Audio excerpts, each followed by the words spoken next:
Atia Black, thank you so much for joining us today, all the way from Chicago for our podcast. We're so excited to get to know you. I've been looking forward to this for a long time, so thank you. Thanks, Angela. Me as well. I'm very honored when you reached out to me saying that I'd been selected and would I'd like to be involved. Like I said, was very honored. So thanks for having me. Well, it is an honor to have you here. You come highly recommended. And just first off the bat, if you'd like to talk in your position, you can share a little bit more about what you do. And when you think of yourself as a leader, what from your own life has made you resilient as you are doing what you do? So my life is normal and not normal. I grew up in Southern Utah and got married fairly young, but then all of my other friends were having babies and having children, and I was still working. I struggled having my son. So I became a mom a little bit later in life. And, life throws challenges at you, but realizing the challenges in my life were actually opportunities for success and for growth. So about 10 years ago, I found myself in a very interesting situation. Fast forward a little bit, I finally had my son, and he and I were living with my grandmother in St. George, she was one of my most favorite people in the whole world. And the challenging situation was I was now single mom, looking for somewhere to live and how to take care of my son and I. And my grandma was being put on hospice and kind of sent home to enjoy the rest of her life. And we just didn't know how long it was.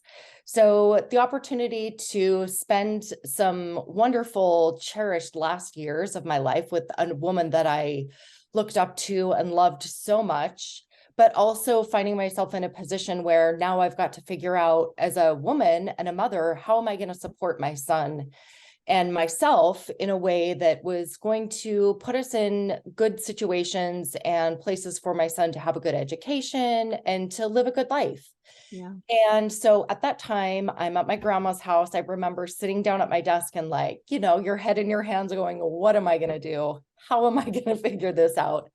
I thought, well, let's start out. Where do I want to be? What do I want my life to look like in 10, 15, 20 years? And so I started way out at my end goal and kind of calculated it back and then said, okay, what is my first step? And I just took that next step. And so over time, on my plan, I've just, you come through challenges and things, but if I would ever come up across a challenge that I felt overwhelmed, I'd stop and say, what is my next step? I don't have to do that end goal. I just have to do my next step. And so the resilience came with being able to focus on what is going on right now so that in the long run, I can create that end goal. And I'm not going to sit here and say that I was perfect. I'm very far from perfect. Like I said, over the years, life's given me a lot of challenges. But one of the things that keeps me moving is what's my next step, and then take it.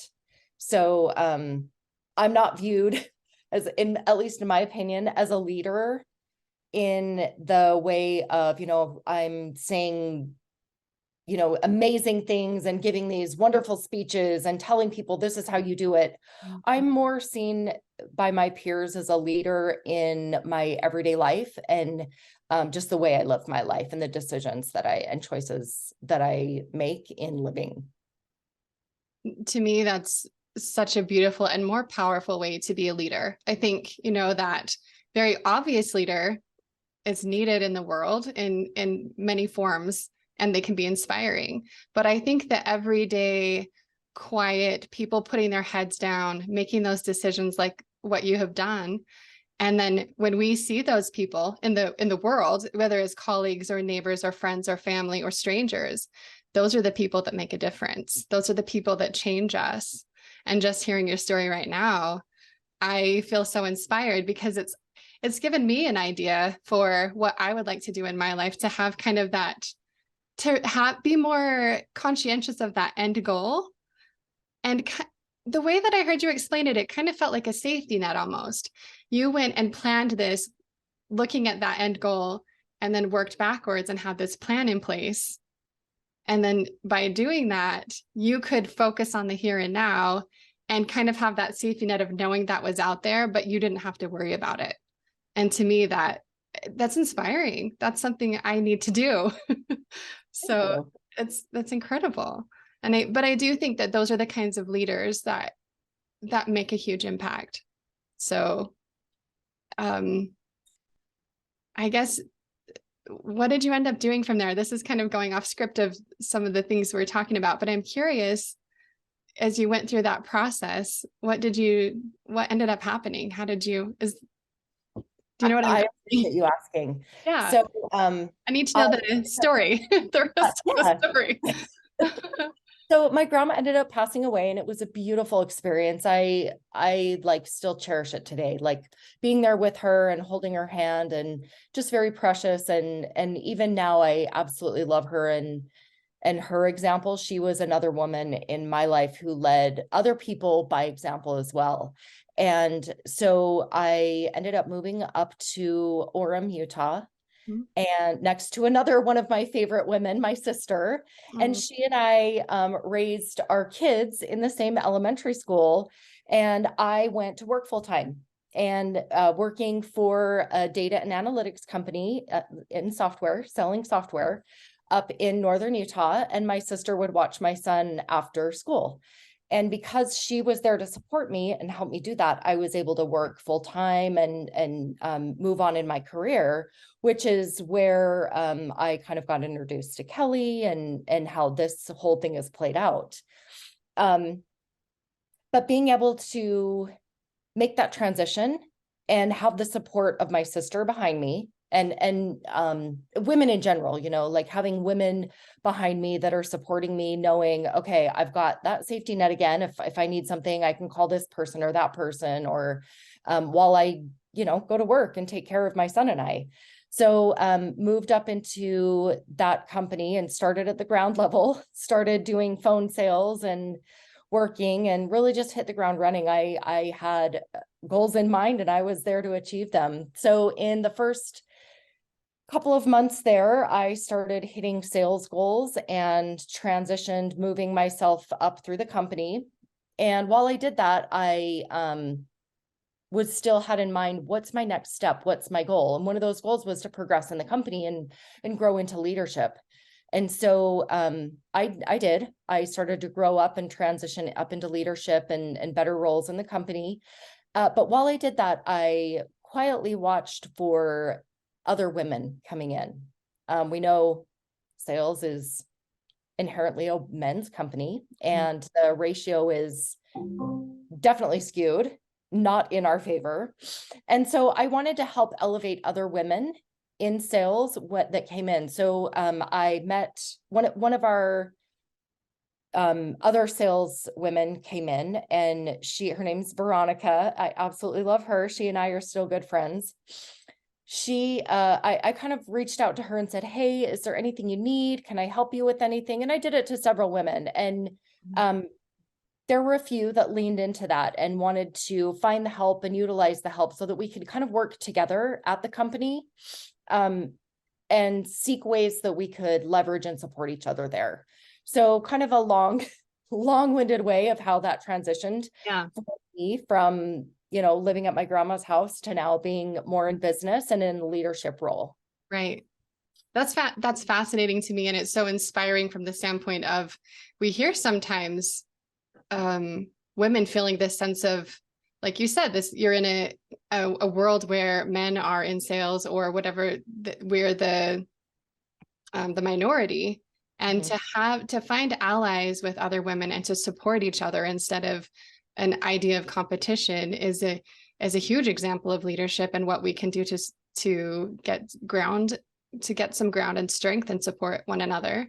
And that helps the company, that helps everyone to have that. Yeah. So interestingly enough, there's a study that was done by the S&P 1500 that's 2 decades long.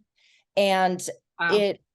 I know, amazing. It shows that if a woman breaks through the glass ceiling and is put into a leadership role, women in the company are 50% less likely to be elevated to that level. However, if the CEO is a woman, their odds increase.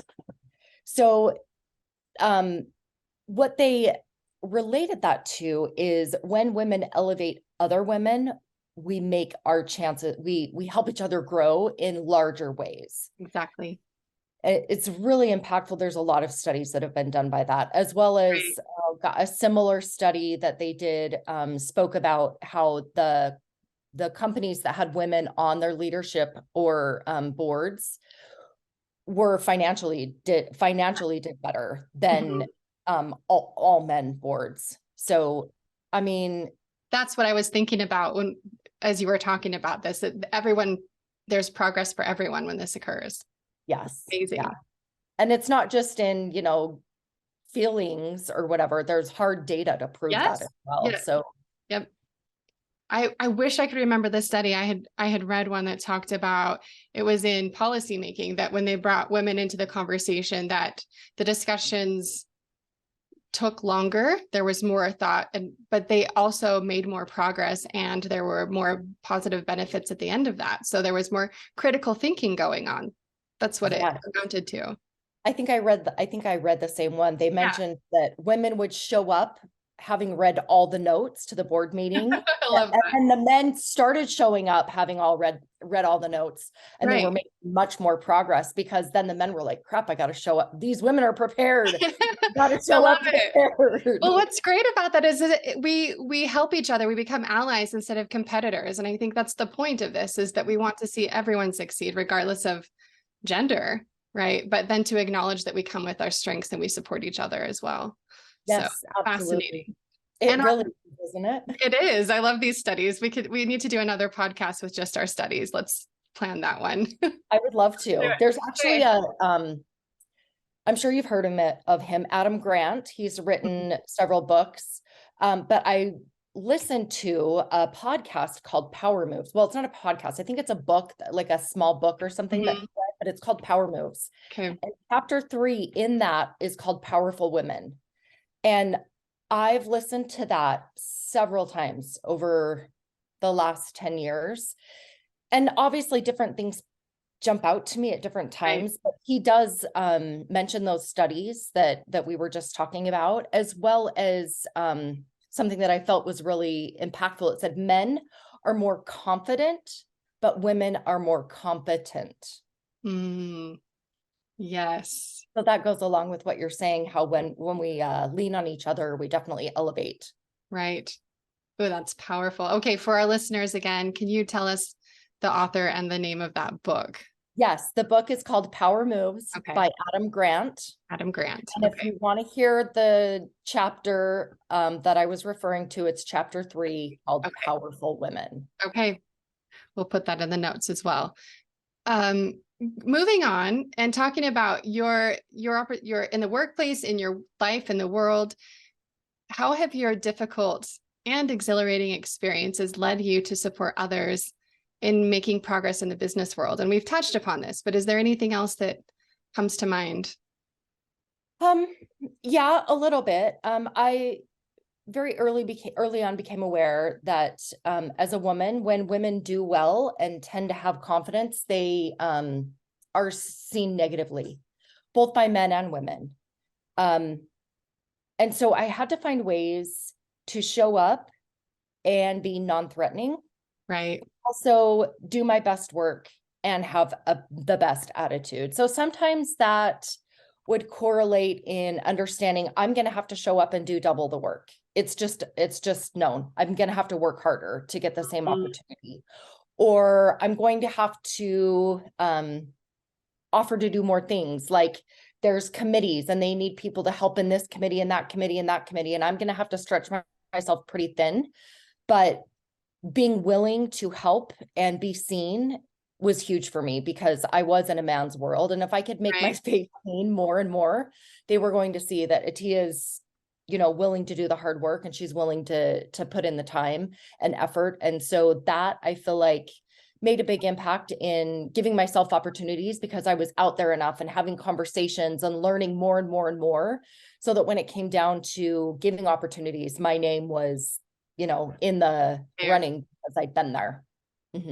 Wow. That's powerful.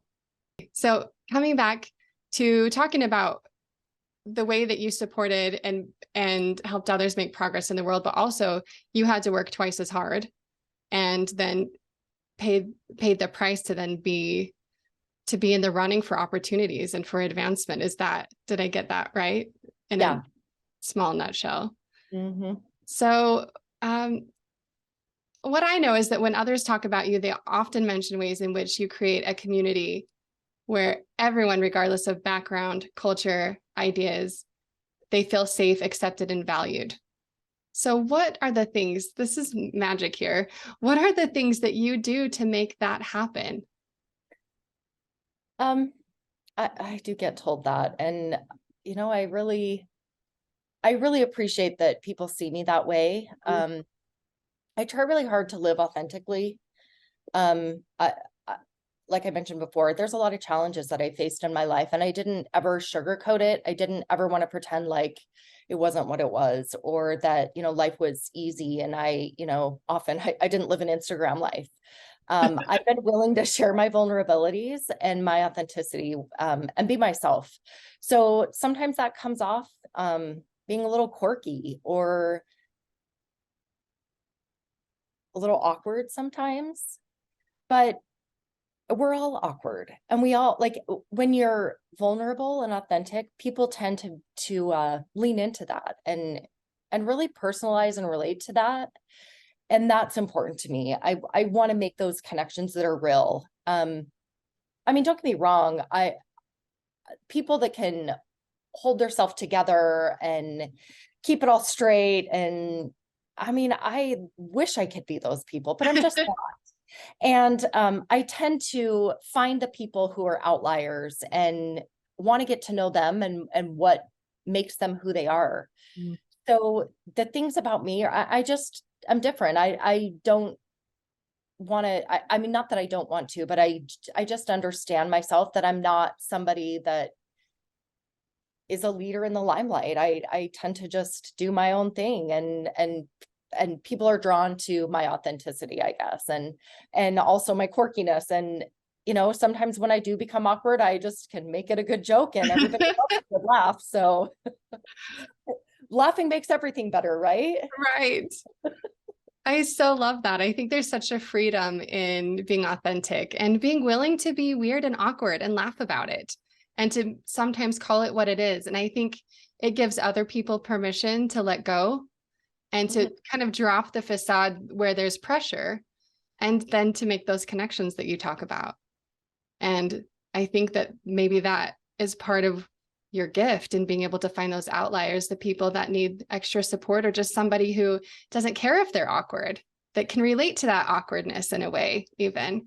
And then it creates just, again, it's a community where diversity is welcomed, and Absolutely right. and not just welcomed, but encouraged. And then there are huge benefits in that. So I think that's something that I would love to be able to implement more in my life, to have that authenticity, and for our listeners as well, to just think about how are ways in our own workplaces can we do this more, that we can be more open and warm and inviting, and then see those people on the outskirts as well. That's Well, Angela, I do want to challenge you. In my experiences, you have been that way. You've been very open and honest and really great to work with. And so I want to challenge the fact that you are that way as well. Thank you. I appreciate that so much. I do admire that in you. So that's it. That's an honor. And so kind of piggybacking on this, when you have people that you're working with that need support, you have colleagues that need support and they need to be successful and learning new skills. As a leader, what have you done? What strategies have you implemented to help that happen? So like I mentioned before, I'll kind of watch, you can kind of see the outliers in, maybe somebody's really lagging in, KPIs at work, or they just continually come in a bad mood, or, you can always tell when something's off. And being leaning into that, asking them questions. Hey, what's going on? What are you working on lately? Yeah. What are you most excited about? Maybe trying to put a positive spin on something, but sometimes really just, leaning into I can tell you're having a hard time. Tell me what's challenging, what's going on, and asking questions, being curious. How can I help you? What can we do to make this easier in your life? And then connecting people, finding the right people to connect them with that can help them facilitate what they're trying to accomplish. I often now have people in my, I've since working in Utah, moved to Chicago for another job. And since then, I have often had people reach out to me asking me for, hey, what about this? Or do you remember when you worked with this person on that? And now I'm able to really connect people in ways that I never realized I would be able to do. And getting those, helping people build the connections to make their job easier and better has been very fulfilling for me. I would think so, because when you become a connector like that, and people know they can go to you and find those resources, that's just like a gigantic boulder that keeps getting bigger and bigger and pulling more people in. And that's how we got to you. And so I love that. What things have made, we already talked about this a little bit. Are there any other things you have read that have made a difference for you in being a leader? And how have you applied these things? Do you have any additional? Yes, Okay. there is another book that I read that really made a big difference to me. It's called Essentialism by Greg McKeown. Okay. And this is really hard to do as a working single mother for me, but as a lot of us women, You're not alone. I'm not. There's so many of us. And we just think we have to be Wonder Woman, like, bring it on. I got this. Like, sleep. What's that? Like, and in reading this book, it helped me understand that I can do less, but still be better. And one of the biggest, most impactful things I learned from that book is saying no so I can say yes. So deciding what I'm going to say yes to, and if something gets in the way, I need to say no, and leveraging that. The other thing in the book that taught me to say no was they had like specific experiences of maybe this would happen or maybe that would happen, and how to literally say no. One of the most impactful things was no, period. Not explain. And I'm an over talker. I like share way too much information. Just no.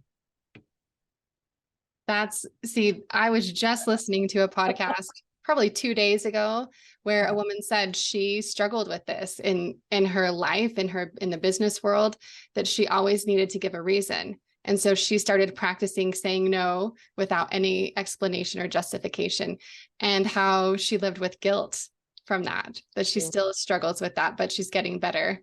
And so it's so fascinating to hear you bring this same concept up of being able to say no. And then how do you leverage that? You talked about leveraging that so that you can say yes. What does that look like for you? For example, end goals. What do I want in, those 10 years? And if that doesn't line up with that goal, then I don't need to do it, even though it sounds fun. Or like, for example, I just got asked to go to an event and meet a new potential big customer in Boston in February. And I also have an opportunity to travel and see my son back in Utah. So I really want to go to Boston. I've never been, but that's a no. Got it. That kind of thing. What does that remind me of? I just heard a quote recently that I keep trying to remember right, but I think it's a Stephen R. Covey quote. And he says, I'll have to think of it and stick it in here, but it's, don't schedule your priorities, prioritize your schedule. Or is it the other way around? But anyway, you get so it sounds like that's what you just did with you're going to see your son. Yeah. Another thing I'll point out, and I don't know if you want to clip this out and put the other one in, but well, yeah. We'll do whatever we get to do. Yeah. Whatever makes sense. Mhm. But one of the ways that I say no so I can say yes is I say no to taking on too much. So Mhm. I can give myself time in the morning to really sit and ponder and plan my day and decide what I'm going to do and really be strategic about what my Mm. day looks like and what's going to happen. Does that always happen? No. Does that usually happen? No. However, my intentions are there. I've already sat with it and thought through what do I want to make happen here. I love that. I think that's a powerful takeaway in looking at our lives as women, as leaders, as people that are hopefully supporting other people in our lives in the workplace and in general. Is what do okay, my brain's gotten ahead of me, but just this taking this time to prioritize, kind of folding all of those pieces back in together of what's the end goal, what is my why, what are my priorities, and then how can I walk forward with that in mind and then be in the present moment and make decisions based on that. And I think that's the big takeaway that I've learned from just talking with you for the 30 minutes today that we've spoken.